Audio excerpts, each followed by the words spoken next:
Welcome back sa part 2 ng ating Dubai trip episode. Ngayong episode, medyo nakapag-adjust na kami sa time zone dito. Kaya mas chill na ang vibes. At guess what? Niyaya kami ng aming pamangkin na maglakad-lakad at mamasyal sa Marina Walk. Day 4 namin dito sa Dubai. Suppose sabihin hindi kami lalabas ngayong araw. Dahil yung dalawang bata ay nagkasakit din ka, sobrang lamig dito. Nandito kami sa Marina Walk. Ayan.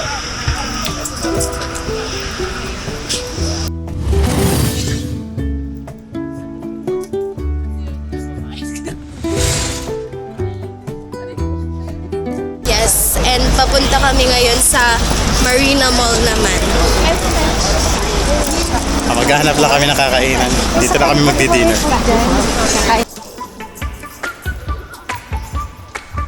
So yun, mga bro, kung pupunta kayo ng Dubai, ay huwag niyong kalimutan daanan tong Marina Bay Walk.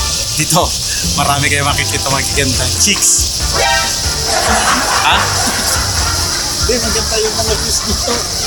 Ayun o, yung mga boat, nagaganda. Ito ang Marina Walk, isang vibrant waterfront promenade sa Dubai Marina. Dito, enjoy ka sa scenic views ng tubig at skyline habang naglalakad-lakad. Sobrang dami ring choices ng restaurants, cafes at shops, kaya perfect spot ito para sa chill hangout.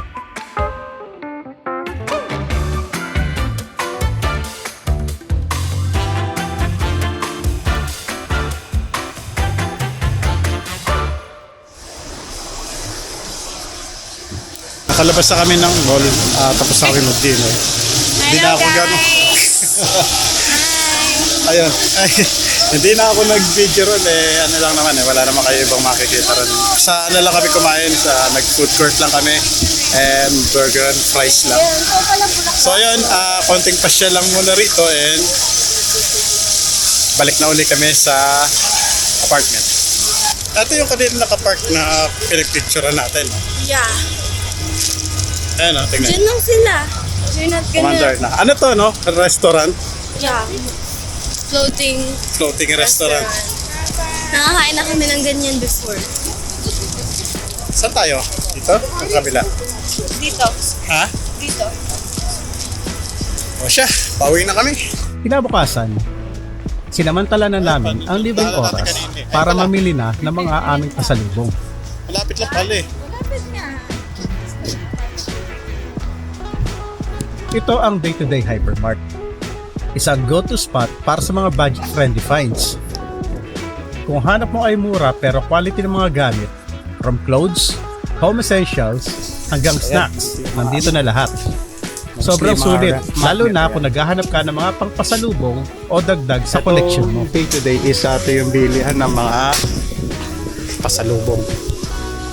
Lahat ng mga souvenirs nandito. Ayan, mga mugs, ayan, mga ref magnet. Tingnan natin kung ano yung mabibili natin. Sige, ikot-ikot tayo rito. Ano laman nito? Dates na chocolate. Milk chocolate dates with almond. Pinalitan ko na mas maliit yung part namin kasi nga ang sikip. Narapan kami kumilos. Meron pa rin dito. Ayan. Mga pang-Christmas. So, gusto ko sana bumili ng mga mug na pang-kape. Ang iniisip ko lang is baka mabasag sa bagahe pag uwi. May heart doon, no? Sa mga bata. Yung sa mga friendly, ano? May nabili Ako, bili ka na. ako. 12 peraso. Saan? 10.95. Nasaan? Uli, nandun. Ay, ito. Ay, ito. 10.95. Ito rin, pareho tayo. Ito, Yan, 12 na laman. yan. Ito din yung kinuha ko. Ito pero pag yung isa mate, ito maganda. Sa classmate niya. Pero yun, naisip ko Ito, yung sa teacher. sa atin. Sa plaza. This one. Sa teacher rin Ito. na rin. Ganda din yan. 12 din yan. 12 rin. Ganda yan. Oo nga. Ganda yan. Sige, yan na lang. Gayahin ko yan. Ano yan? Itsura pa rin? Yung Paliliit. nakakat na cut siya, hindi na siya square. Hindi lang square. Oo. 12 din? Ano na lang 12. kaya? Pwede kang palit. Napakarami naman sa akin. Pwede bang makaya? Ito maganda din. Ito yung kailangan. Pwede makipalit. Yan, emboss. Emboss 12. naman siya.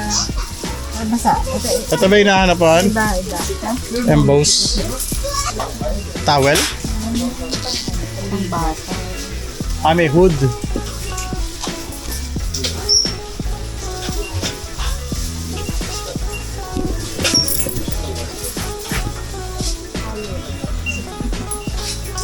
Pangsaklit, pangligo. Ay, ito, ganito. Kaso, sa kami inom. Halagyan ng rum. Yung may tubig tsaka saan. Malamig ka agad dyan. Kasi, ano siya, tin can lang yun eh. Ito mga ano eh. Ito mga bago ng presyo eh. Nasa loob ba? Ayun. Nasa 16 lang, Han. Dito sa side na to, may mga gulay rin. Tsaka mga prutas.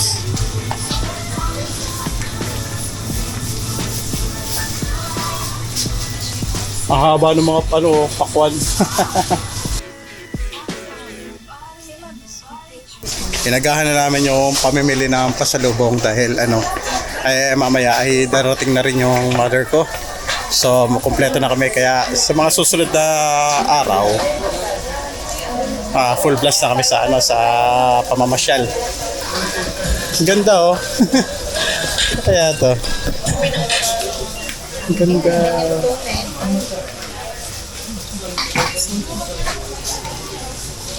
Okay na ba tayo? Check out natin to.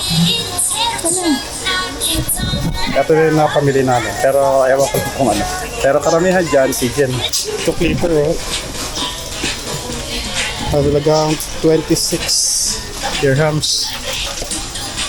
Okay, dito kami sa kabilang part. Itong day to day. Dito puro ano pa. Ano makikita rito.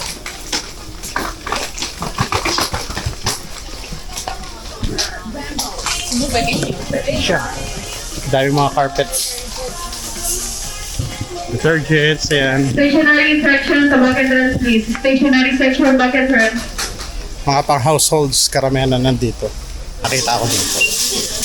Mukhang mga pang-camping yun lang dito sa area ko. Oo nga, pang-camping lahat. Ayun o, yung mga card type na stove. Tingnan natin kung may makikita tayo. Kaso ganito yung sa atin, meron na tayo. Hanap tayo nakakaiba. Yung mga tent nila, yung mga pop tent is around 74 dirhams. Kung alam kung magkano sa peso natin yun. Yan, pati firewoods, meron sila rito. Yan. Ihawan.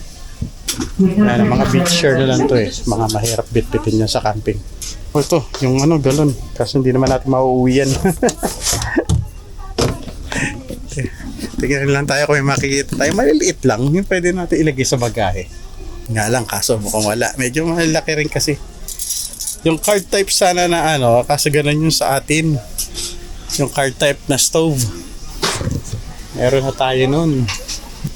So yan, okay. At least nakita natin. Ito, hindi pwede mawala. Siya Mura na yan. Kaya binibili ko sa di ba yun? 300 plus. Magkano to? Mura yung sa Dali kasi wala na mabili. 175 kuya. Yung sa Dali. Mabili. 175 sa pera natin.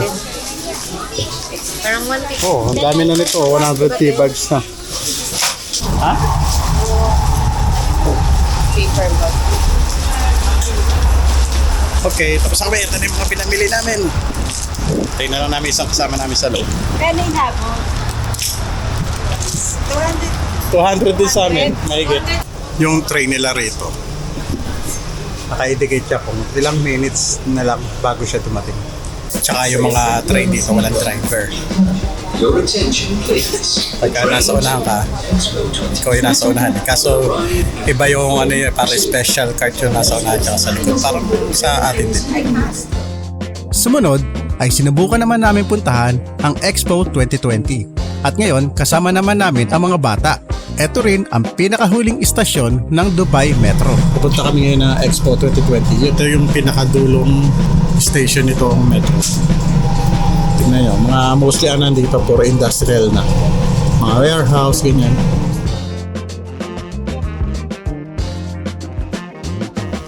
Ganda talaga na station dito. Tingnan yung flooring pa lang, oh.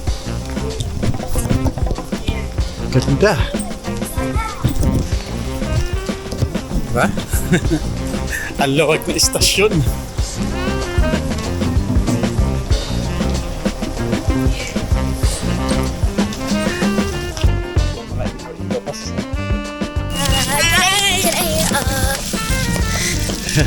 Sige, go up, sir.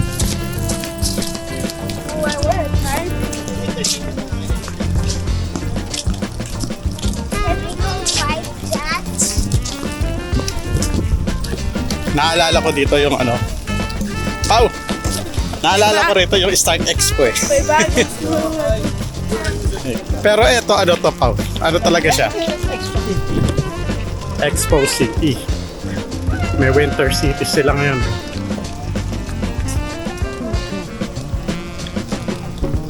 Ang luwag, grabe. Oh! Gamitan natin ng 360.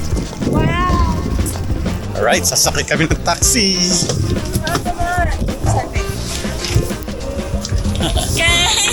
Woo! Yeah!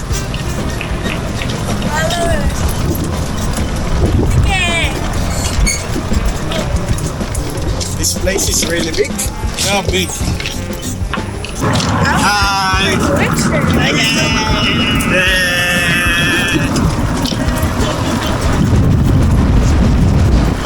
You're here for visit? Ah, yes. Stay after Christmas. I give the good discount for you. It's like a rubber band.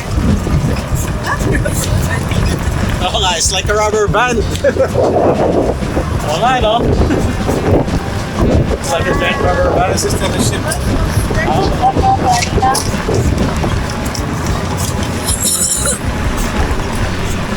Yung ano, no? Parang para mahalin ko lang isa sa My bad moment because I will be going back to take another bus. 3841 confirm. Yeah, I will drop here. Where will when they don't know? There. Okay. We're going down now. We're going down? Yeah. Okay. Thank you, sir. Thank you, sir. Come on. Andun sila. Gantay.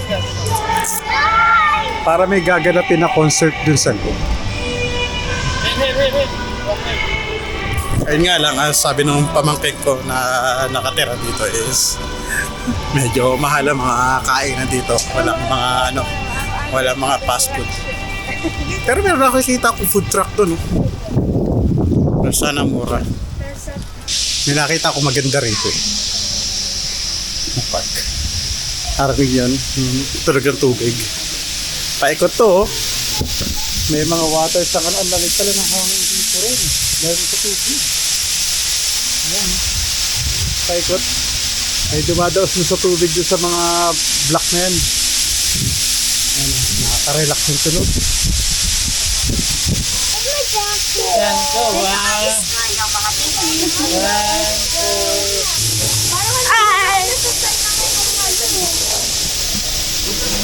Lonely. Meron daw ano yan eh, may oras na biglang bumubuhos yung may malakas na aagi sa tubig yan. Yung daw i-check po ako para makapagpa-picture ka na maganda.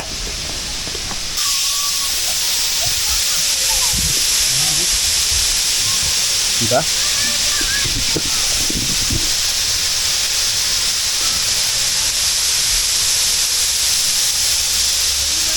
Paikot yan. Lagi sa taas, maagis yung tubig dito yan. Tapos may drain na dyan, mga butas sa mga bato na yan.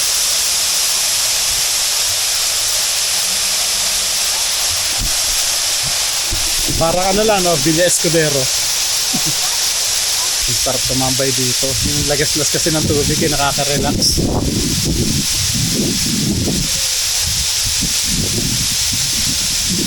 Pwede na matulog eh. Don't do Para that! patulog rito. Kailangan naantok na ako. Papapag. Kaya! So, ayun. Dati pala, pwedeng umakyat dyan noon hanggang dito. Basta pwede ka sumamparo dyan. Dito. Ngayon pinagbabawal na nila. Dahil nga araw may mga mas tumapas yung mas matataas. Ayun nga, sana na-experience ng mga bata na magtampisaw dyan sa mga tubig. Oh. So, ang kailangan lang ay hubarin lang yung sapatos. Okay, lipat kami sa ibang lugar dito. Alam niyo ba, ang Dubai Metro ay sadyang ginawa para i-connect papunta rito sa Expo 2020. Sadyang itinayo itong Expo para sa malaking event na nagsasama-sama ang iba't ibang bansa para makita ang kanilang kultura, teknolohiya at mga makabagong ideya. Makikita din dito ang iba't ibang pavilions ng halos lahat ng bansa. Ang bawat pavilion ay may kanya-kanyang theme, mula futuristic designs hanggang sa traditional showcase ng kanilang kultura. Mano, may ikot yan, oh, taas. Pwede raw pumanik yan eh. Di bayad. Ewan natin, may bayad. Pero syempre. 360. Taas ano, umiikot yung tower. Taas kita ba? Ayan. Puno yata yung nakikita mo. Corn dogs. Korean dogs. Corn. Ayan, ito yung mga food court. Ayan. Oh. Gutom ka na kagad. Saan yun? Saan tayo bibili? Ano flavor? What flavor? What? Chocolate banana. Okay. Bila kami ng ice cream itong bata. One chocolate banana. One chocolate banana. Okay, sir. How much is that? 25. Up 25. Wait. I need to get 5. Wait me here, ah. So take 1 cup. Pagin nga ng 5. 5. Meron. 5 meron ka? Thank you so much. Bawi na sa ate mo. Ito na sa ate Jen mo. 5. 2.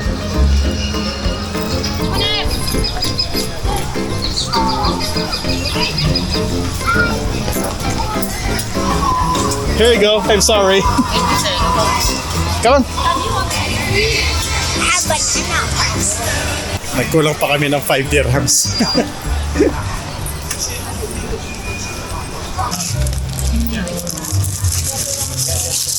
Ito.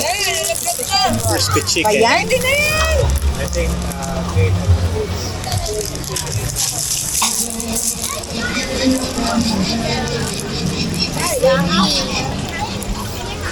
sarap nga.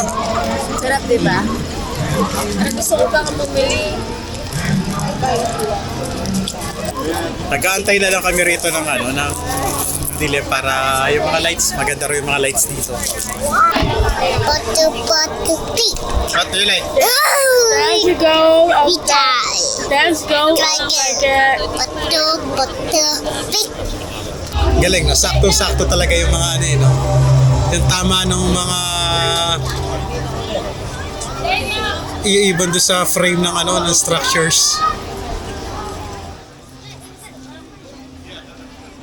At maya-maya lang ay nagsimula na ang light show sa loob ng dome. Let's make some magic for all to see by lighting the sky with our sustainable Christmas tree. With Opti the robot and Santa in tow, we're on a mission to save the North Pole. Are you ready? Let's count down together from 5, 4, 3, 2, 1.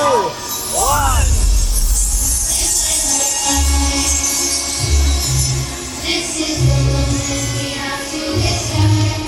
It's time to stand and proud to be what the world needs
next one.